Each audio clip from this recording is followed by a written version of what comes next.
दोस्तों इस वीडियो में आगे जानिए कि इन कलर डॉट्स का क्या मतलब होता है और जिस न्यूज़पेपर को बनाने की कॉस्ट 20 रुपए है वो हमें 5 रुपए में क्यों मिल जाता है और क्यों हमें रेड और ग्रीन पेन को यूज करने से रोका जाता है और स्पोर्ट्स पर्सन के हाथ में ये बैंड क्यों होता है। इन सभी सवालों के जवाब पाने के लिए देखते रहिए ये वीडियो।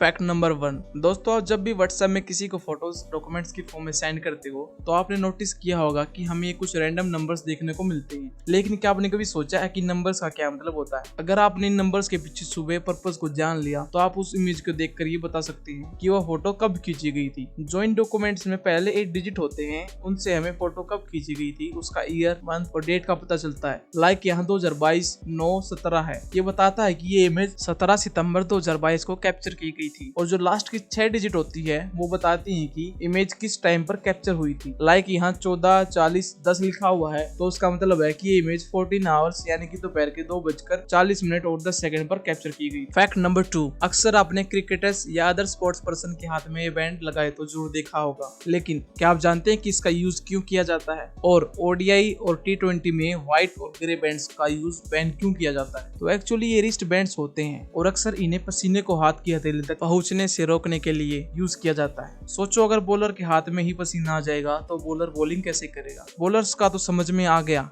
लेकिन इससे बैट्समैन क्यों यूज करते हैं। तो देखो, बैट्समैन पहनते हैं ग्लव्स और ग्लव्स में अगर पसीना आ गया तो बैट्समैन की बैट पर ग्रिप नहीं बन पाए। पर ओडीआई और T20 मैचेस में ग्रे एंड व्हाइट बैंड्स पर रोक क्यों लगाई जाती है। तो इसे समझने से पहले हमें ये समझना होगा कि ओडीआई और T20 मैचेस में व्हाइट बॉल यूज होती है और अगर बॉलर बैंड भी व्हाइट कलर का ही पहनता है तो बैट्समैन को बॉल पर फोकस करने में परेशानी आ सकती है, इसलिए ओडीआई और T20 मैचेस में इन्हें बैन किया जाता है। फैक्ट नंबर 3 दोस्तों, एक बात जो हम सभी को बचपन से ही सुनने को मिलती है कि बच्चों कुछ भी हो जाए लेकिन तुम्हें ब्लू और ब्लैक पेन का ही इस्तेमाल करना है और कभी भी रेड और ग्रीन पेन का इस्तेमाल नहीं करना है, क्योंकि रेड पेन यूज करने का अधिकार सिर्फ टीचर का है और ग्रीन पेन सिर्फ प्रिंसिपल ही यूज कर सकते हैं।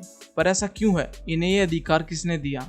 इसको एक्सप्लेन करने के लिए कुछ रूमर स्टोरीज ये कहती कि पहले के समय में रेड पेन को डेविल का पेन माना जाता था और रेड पेन से जिसका भी नाम लिख दो वो मर जाता था। अब उस समय सबसे जागरूक होते थे टीचर्स, तो उन्हीं टीचर्स ने इस मिथ को मिटाने के लिए रेड पेन का यूज करना स्टार्ट कर दिया, जिससे मिथ भी मिट गया और आज तक ही रेड पेन यूज करने का ट्रेंड चलता आ रहा है। अब इस स्टोरी को अगर हम साइड रखें तो जो हाई रैंक ऑफिसर्स होते हैं वो अपनी हाई रैंक को दिखाने के लिए, अपने यूनिक सिग्नेचर्स को दिखाने के लिए इन पेन्स का यूज करते आ रहे हैं। अब रेड और ग्रीन पेन की खासियत ये है कि अगर आप इनका फोटोकॉपी निकालोगे तो ब्लैक एंड ब्लू पेन के मुकाबले काफी फीकी दिखाई देती है, जिससे किसी भी डॉक्यूमेंट की ओरिजिनलिटी को बचाना आसान हो जाता है। फैक्ट नंबर 4, अब हमने रेड और ग्रीन पेन की बात तो कर ली, लेकिन स्कूल की एक और दिलचस्प बात है जिस पर आपने कभी न कभी तो गौर किया ही होगा। ABCDF इन ग्रेड्स को तो आप जानते ही होंगे और खास तौर से अगर आप एक इंडियन हो तो आपको ये चार्ट जरूर से देख लेना चाहिए, जिसमें A आया तो एवरेज और अगर F आया तो फाइंड ए न्यू फैमिली होता है। अच्छा, इसमें एक बात तो आप भी नोटिस करोगे कि D के बाद E नहीं बल्कि F होता है।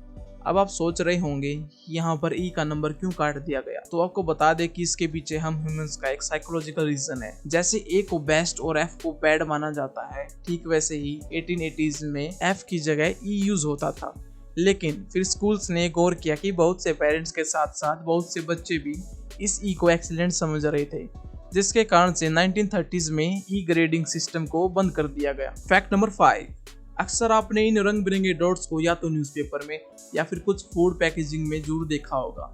अब इस कलर डॉट्स का आपको टू द पॉइंट वाला मतलब बताता हूँ। देखो, एग्जैक्ट कलर्स भले ही हमारी लाइफ में उतना इंपॉर्टेंट रोल नहीं रखते, लेकिन इन बड़े बड़े ब्रांड्स के लिए ये अरबों खरबों की बात हो। एग्जांपल के तौर पर बताऊं तो गूगल ने 2009 में एक एक्सपेरिमेंट करके ये पता लगाया कि जो पर्पलिश ब्लू है वो बाकी ब्लू लिंक से ज्यादा क्लिकेबल होता है। अब जैसे ही उन्होंने अपने लिंक्स को ग्रीनिश ब्लू से पर्पल वाले ब्लू में बदला तो लोगों ने उन एड्स पर इतना क्लिक किया कि सिर्फ उसी साल गूगल को $200 मिलियन यानी कि तकरीबन 1600 करोड़ का फायदा हुआ। ये डॉट्स बेसिकली इंजीनियर्स की मदद के लिए होते हैं। पैकेजिंग के दौरान जब इन कलर डॉट्स में डिफेक्ट मिलता है तो उसी समय पैकेजिंग लाइंस को रोक कर उसकी कलर चेकिंग होती है। फैक्ट नंबर 6 दोस्तों, क्या आप जानते हो कि जो न्यूज़पेपर आप 5 रुपए का खरीदते हो उसे बनाने में कंपनी को लगभग 15 से 20 रुपए की कॉस्ट आती है। यानी कि न्यूज़पेपर कंपनी को एक न्यूज़पेपर सेल करने पर 10 से 15 रुपए का नुकसान होता है। लेकिन अब आप सोचोगे कि ऐसा कैसे हो सकता है, एक लॉस मेकिंग बिजनेस इतने दिनों तक कैसे चल सकता है। वेल, यहीं पर एड्स का खेल शुरू होता है। जब भी आप न्यूज़पेपर पढ़ते हो तो वहाँ पर न्यूज से ज्यादा एड्स होती है, जिससे कि न्यूज़पेपर कंपनी से रेवेन्यू जनरेट करती है। कई न्यूज़पेपर तो सिर्फ एक दिन के लिए किसी न्यूज को फ्रंट पेज पर दिखाने के लिए 5 लाख रुपए तक चार्ज करते हैं,